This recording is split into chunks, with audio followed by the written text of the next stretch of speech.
اور دعا کے بارے میں جان لیجئے کہ حضور نے فرمایا الدعاء مخ العبادہ، دعا جو ہے عبادت کا اصل جوہر ہے، لب لباب ہے۔ اور یہ بھی کہا الدعاء هو العبادہ، دعا ہی اصل عبادت ہے، دعا ہی اصل عبادت ہے۔ دعا جو ہے وہ روح ہے اس کی۔ اور علامہ اقبال نے اپنے لیکچرز میں جو یہ خطبہ رکھا ہے اس موضوع کے لیے، میننگ آف پریئر ان اسلام، بڑا عظیم ہے۔ اس نے جو نقشہ کھینچا ہے کہ یہ پریئر کیا ہے، انائے صغیر، یہ ایگو میرا، میری انا، میری خودی، انائے صغیر انائے کبیر کے روبرو آتی ہے۔ انائے کبیر اللہ، اننی انا اللہ لا الہ الا انا، یہ انا، انائے کبیر اللہ کی انا، وہ عظیم انا، اور یہ چھوٹی سی محدود سی انا۔ تو ہے محیط بے کراں، میں ہوں ذرا سی آبجو، یا مجھے ہم کنار کر یا مجھے بے کنار کر۔ اقبال نے پتہ نہیں کس جگہ کس کیفیت میں ڈوب کر یہ شعر کہا ہے۔ اے اللہ تو ایک ایسے سمندر کے مانند ہے کہ جس کا کنارہ ہی نہیں، اور میں چھوٹی سی ایک پانی کی ایک چھوٹی سی ندی ہوں، آبجو ہوں چھوٹی سی۔ اب کیا شکل ہے؟ یا تو مجھے اپنے آپ میں ملا لے تاکہ میں بھی ناپیدا کنار ہو جاؤں۔ دریائے سندھ کا پانی جب سمندر میں گر جاتا تو سمندر ہی بن جاتا، اور یا پھر مجھے بھی بے کنار کر دے، میری وجود کو بھی اتنی وسعت دے دے کہ کوئی کنارہ نہ رہے۔ اب یہ کیا اس نے سمجھا، کیا کہا، لیکن میں نے وہی انائے کبیر انائے صغیر۔ ایک ہے نماز ہم پڑھ لیتے ہیں، آپ نے سارا پڑھ لیا، سارا تعدیل ارکان بھی کر لی، لیکن اگر آپ کا اللہ کے ساتھ ڈائریکٹ کمیونین اور ڈائریکٹ کمیونیکیشن قائم نہیں ہوا تو نماز، جس کو کہ کہا گیا کہ الصلاۃ معراج المومنین، جو قرب حضور کو حاصل ہوا معراج میں، وہ ایک بندہ مومن دنیا میں رہتے ہوئے حاصل کر سکتا ہے نماز میں، اگر اس کی روح جو ہے واقعتاً ہم کا نام ہو رہی ہو الحمدللہ رب العالمین الرحمن الرحیم مالک یوم الدین اہدنا الصراط المستقیم ایاک نعبد و اگر ہم واقعتاً ایسے کہہ رہے ہوں کہ ہمیں احساس ہو کہ ہم اللہ کے حضور میں حاضر ہیں اور عرض کر رہے ہیں، سجدہ کریں تو حدیث میں آتا ہے کہ ایسے محسوس ہو کہ گویا کہ میں نے اپنا سر اللہ کے قدموں میں رکھ دیا ہے۔ یہ ہے نماز۔ اب جو گفتگو ہو رہی ہے یہ ہم کلامی ہے، الصلاۃ معراج المومنین، اہل ایمان کے حق میں یہ نماز جو ہے یہ معراج کے درجے میں۔ لیکن یہ نماز کیسے نصیب ہوگی اگر روح سوئی ہوئی ہے، دبی ہوئی ہے، پسی ہوئی ہے، مزمحل ہے یا مردہ ہے؟ یہ نماز کیسے حاصل ہوگی؟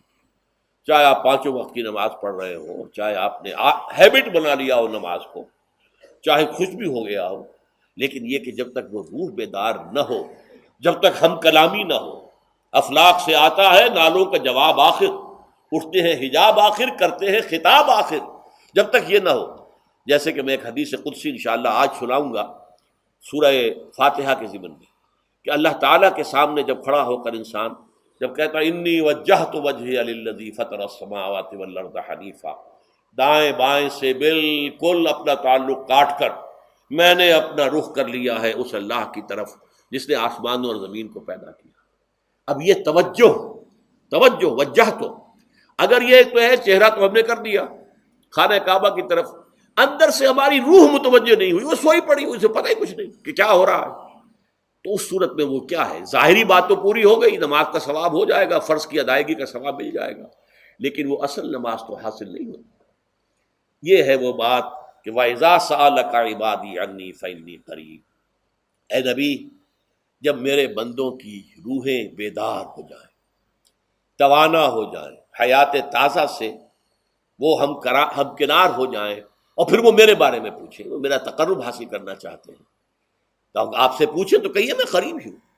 اجیب دعوت الداع اذا دعان، یہ ہے وہ دعا، میں ہر پکارنے والے کی پکار، ہر دعا کرنے والے کی دعا کو سنتا ہوں، قبول کرتا ہوں، جواب دیتا ہوں جہاں کہیں بھی مجھے پکارے۔ اذا دعان، اس میں در حقیقت وہ مفہوم آ گیا ہے there and then where ever، آپ اپنے گھر میں ہو کر پکاریں اللہ کو، آپ بستر پر لیٹے ہوئے پکاریں اللہ کو۔ الذین یذکرون اللہ قیاما وقعودا وعلی جنوبہم، ہاں ٹھیک ہے، بعض مقامات بعض اوقات قبول دعا کے لیے زیادہ سازگار ہے، حرم میں جا کر دعا مانگی جائے، اور منا میں، عرفات میں خاص طور پر، جبل رحمت پر خاص طور پر، ملتزم جو ہے کعبے کا اس پر خاص طور پر، وہ ایام بھی ہیں خاص، لیکن یہ نہیں ہے کہ بقیہ دنوں میں آپ کے اور اللہ کے درمیان کو بڑا فاصلہ ہے۔ یہ سارا دنیا میں مشرکانہ نظاموں نے تصور پیدا کیا، اللہ تو دور ہے، دور ہے، دور ہے، دور ہے، پاک ہے، پاک ہے، پاک، تم ناپاک ہو، ناپاک ہو، ناپاک ہو، اور تم تو بڑی پستی میں پڑے ہو، تم اللہ سے براہ راست ہم کلام نہیں ہو سکتے۔ کوئی درمیانی چاہیے، کوئی لنکس چاہیے، کوئی پجاری ہوگا، کوئی پروہت ہوگا، کوئی پنڈت ہوگا، کوئی پیر ہوگا، کوئی پادری ہوگا، کوئی پوپ ہوگا، اس کے ذریعے سے تم اللہ سے ہم کلام ہو، خود نہیں۔ اور جب ذریعے بیچ میں آ گئے تو ان کی مٹھی گرم کرو، ان کی چاپلوسی کرو، ان کو بھی جو ہے چادریں چڑھاؤ، ان کو نذرانے پیش کرو۔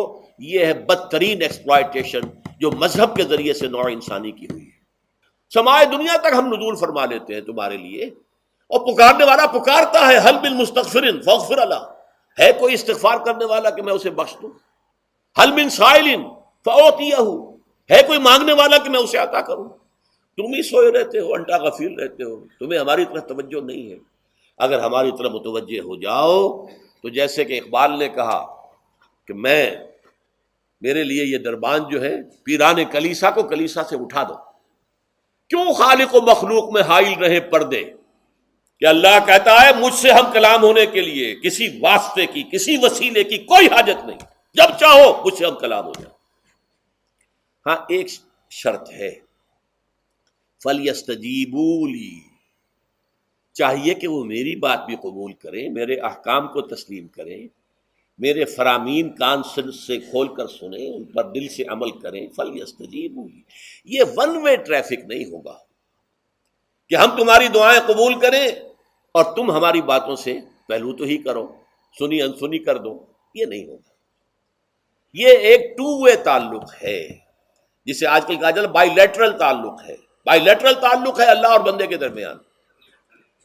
بندہ توبہ کرتا ہے معاصی سے، اللہ تعالیٰ بھی اس کے لیے بھی لفظ تواب ہے، وہ بھی اپنی رحمت کے ساتھ دوبارہ متوجہ ہو جاتا ہے۔ تم اللہ کو یاد کرو، فاذکرونی اذکرکم، مجھے یاد رکھو میں تمہیں یاد رکھوں گا۔ ان تنصروا اللہ ینصرکم، اگر تم اللہ کی مدد کرو گے اللہ تمہاری مدد کرے گا۔ یہ ہے دو طرفہ معاملہ۔ اسی طریقے سے تم چاہتے ہو کہ میں تمہاری دعائیں قبول کروں، اجیب دعوت الداعی اذا دعان، میں ہر پکارنے والے کی پکار کو سنتا ہوں، جب اور جہاں، ویئر اینڈ وین وہ مجھے پکارے، لیکن لازم ہے فلیستجیبوا لی، وہ بھی میرا کہنا مانے، میرے فرامین کو کھلے کانوں سنے اور تہہ دل سے اس پر عمل کرے، ولیؤمنوا بی، اور مجھ پر ایمان پختہ رکھے، یقین اس کے ساتھ مجھے پکارے۔